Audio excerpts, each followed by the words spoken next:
Mike McDaniel from Inside the ACC joining us to break down Week 8 in the conference with Clemson and North Carolina State taking the week off.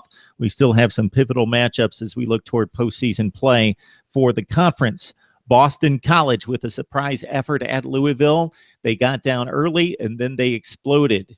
A.J. Dillon, 272 yards rushing on 39 carries. BC was limited in the passing game as they typically are, but they were so dominant on the ground. They put up 45 against Louisville. Taking on a Virginia squad, Mike, we talked about it off camera. The Cavaliers now 5-1, blew out Boise State on the road. Wins that don't seem impressive in regards to the opponents, Duke and North Carolina, but these are substantial wins for a program that has been the worst in the ACC over the last few years. So they've taken out two programs that you would have to rank above them overall. In Duke and North Carolina, they played extremely well in the fourth quarter and pulling out tight games. They're very solid. They're not explosive on offense, but Kurt Benkert's playing well. He's at about 63% passing percentage at this point. And UVA, Pitt's next week. Of course, they've got the matchup we're talking about right here with BC. Can you imagine Virginia football 7-1? Yeah, we're not far away from that.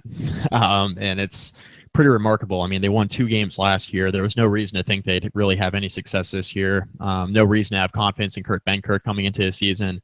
Running game, they were losing their best running back, Smoke Mizell. He was gone. Losing a lot of playmakers on defense. Still have Quinn Blanding, still have Micah Kaiser, but losing playmakers primarily in the front 7. Offensive line has been really shaky. So there really wasn't any reason to trust Virginia. But all of a sudden, Bronco Mendenhall revives this program in year 2. They upset Boise on the blue turf out there out west in a Friday night game that, screamed Virginia getting blown out, and it just didn't happen. Virginia came in, actually blew Boise out, which was a huge surprise. Kurt Benkert has been fantastic throwing the football, and they've got a really solid running game they're starting to develop with Jordan Ellis there for Virginia. And as long as they have Ellis running the ball as efficiently as he has and, allowing Kurt Benkert some time in the pocket to throw, they've got a lot of balance on offense right now. Olamide Zaccheaus, the go-to receiver, he's having a fantastic year. Virginia's got playmakers on offense right now that are really leading them down a path where they're able to take a lot of pressure off of the defense that is improving every week because the offense keeps moving the football. I mean, when's the last time we've had a Virginia offense that's performed as well as they have this year? It's been a while. So when looking at Virginia, it's a tale of 2 seasons. Last year, Kurt Benkert gets benched for Matt Johns. This year, Kurt Benkert comes back. He's throwing the ball well. He's throwing it accurately. He's been really good. He's taking care of the ball, which I think is the most important thing. Virginia is just not really turning the football over, and that's going to give you a great chance to win. As long as you're moving the ball and putting it in the end zone and you're not turning it over, you're going to have a chance against whatever opponent you play against. BC, on the other hand, defensively, not nearly as good as they've been the past few years, especially against the run. I think that's what's most troubling about this.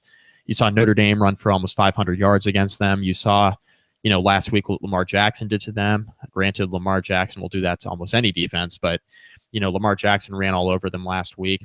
I like Virginia to win this game. They are at home. I trust their offense more than Boston College's offense right now, even though BC just put up 45 points against Louisville last week. Virginia's run defense has been pretty good. I don't think A.J. Dillon will have the type of day that he had last week against Louisville against this Virginia defense. I think Virginia will find a way to at least slow him down. And I just like Virginia's running game right now against the Boston College run defense has been pretty shoddy, to say the least. So give me Virginia in a close game at home to get to bowl eligibility. 6 wins for a Virginia program that hasn't been a six-win program in quite some time. So will be a huge opportunity this weekend for Virginia to get that 6th win and then march on. They got a couple of winnable games in the next few weeks, but that's a brutal schedule down the stretch in the last month or so of the season. So if they want to become bowl eligible, I think Virginia's best chance to do it is in the upcoming 2 to 3 week window. Steve Addazio and staff have had issues in trying to win big games in the ACC, but the one thing, as Mike alluded to, that they have done is build defensive units that have ranked near the top portion of the country 3 consecutive years, 2014, 15, and 16. BC was number 1 ranked or top 10 ranked in the nation in total defense with the number 1 ranking included. Right now, Boston College, despite an okay 3-4 record, are ranked 107th in total defense. Also consider, though, that they have played some pretty fair offenses in Clemson, Notre Dame, Virginia Tech, and Louisville. They take on a Virginia team that's not nearly as dynamic or as explosive or talented as those teams.